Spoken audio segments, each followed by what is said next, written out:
ಖುಷಿ ಆಗ್ತಾಯಿದೆ. ಬಿಕಾಸ್ ಇದು ನಮ್ಮ ಊರು, ನನ್ನ ಊರು, ನನ್ನೊಬ್ಬ ತುಳುವಾಗಿ ತುಳುನಾಡಿಗೆ ಬಂದು ಇಲ್ಲಿ ನಿಮ್ಗೆ ಗೊತ್ತು, ಇಲ್ಲಿ ಸೆಲೆಬ್ರೇಷನ್ ಅಂದರೆ ಒಂದು ಅಭಿಮಾನ ತೋರಿಸ್ತಾರೆ.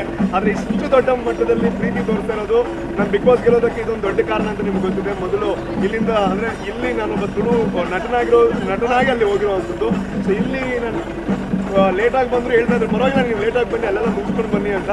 ಬಟ್ ನನ್ನ ಫ್ರೆಂಡ್ಸ್ ಎಲ್ಲ ಸೇರಿಕೊಂಡು, ನನ್ನ ಹಿತೈಷಿಗಳು ಸೇರಿಕೊಂಡು ಈ ರ್ಯಾಲಿ ಎಲ್ಲ ಆರ್ಗನೈಸ್ ಮಾಡಿದ್ದಾರೆ.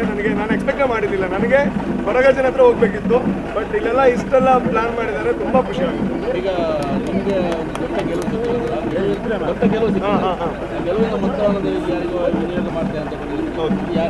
ಖಂಡಿತ ನಾನು ಹೇಳಿದ್ದೀನಿ, ಒಂದು 50% ನಾನು ತಗೋತೀನಿ, 50% ನಾನು ಸಮಾಜಕ್ಕೋಸ್ಕರ ಏನೋ ಮಾಡ್ತೀನಿ ಅಂತ. ಅದನ್ನ ಕರೆಕ್ಟಾಗಿ ಪ್ಲಾನ್ ಮಾಡಿ ಹೇಳ್ತೀನಿ.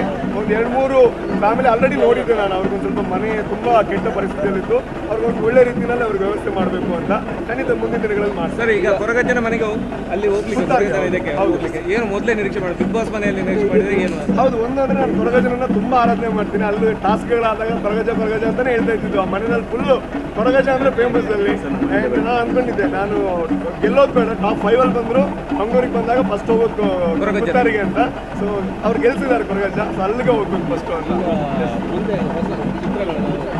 ಹೌದು ಸರ್, ಹೌದು. ಇವಾಗ ನಂದೇ ಒಂದು ತುಳು ರಿಲೀಸ್ ಇದೆ, ಸರ್ಕಸ್ ಅಂತ.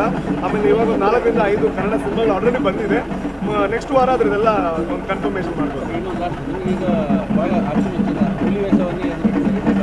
ಅಂದರೆ ಹುಲಿವೇಷ ಅಂದರೆ ಚಿಕ್ಕಂದಿನಿಂದ ನನ್ನ ಫೇವ್ರೇಟು. ನನಗೆ ಖುಷಿ ಏನು ಅಂತಂದರೆ, ಬಿಗ್ ಬಾಸ್ ಮನೆಯಲ್ಲಿ ನಮ್ಮ ತುಳುನಾಡಿನ ಒಂದು ಏನು ಸಂಸ್ಕೃತಿ ಇದೆ, ಹುಲಿವೇಷ, ಆ ಕಲೆನ ಅಲ್ಲಿ ಪ್ರದರ್ಶನ ಮಾಡೋದಕ್ಕೆ ಅವಕಾಶ ಸಿಕ್ತು. ಅದಕ್ಕೆ ಖುಷಿ ಇದೆ. ಸೊ ಹಾಗಾಗಿ ನಾನು ಪ್ಲಾನ್ ಮಾಡಿದ್ದೆಲ್ಲ ನನ್ನ ಏನು ಫ್ರೆಂಡ್ಸ್ ಇದ್ದಾರೆ ಅವ್ರು ಪ್ಲಾನ್ ಮಾಡಿರೋದು ಹುಲಿವೇಷ ಎಲ್ಲ. ನನಗೆ ಇಷ್ಟೆಲ್ಲ ಎಕ್ಸ್ಪೆಕ್ಟ್ ಮಾಡಿರಲಿಲ್ಲ.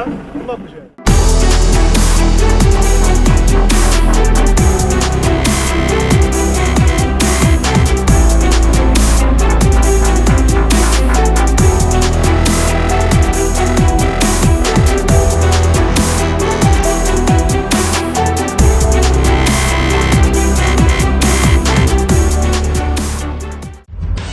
ನಿಖರ ಸುದ್ದಿ, ಸದಭಿರುಚಿಯ ಕಾರ್ಯಕ್ರಮ.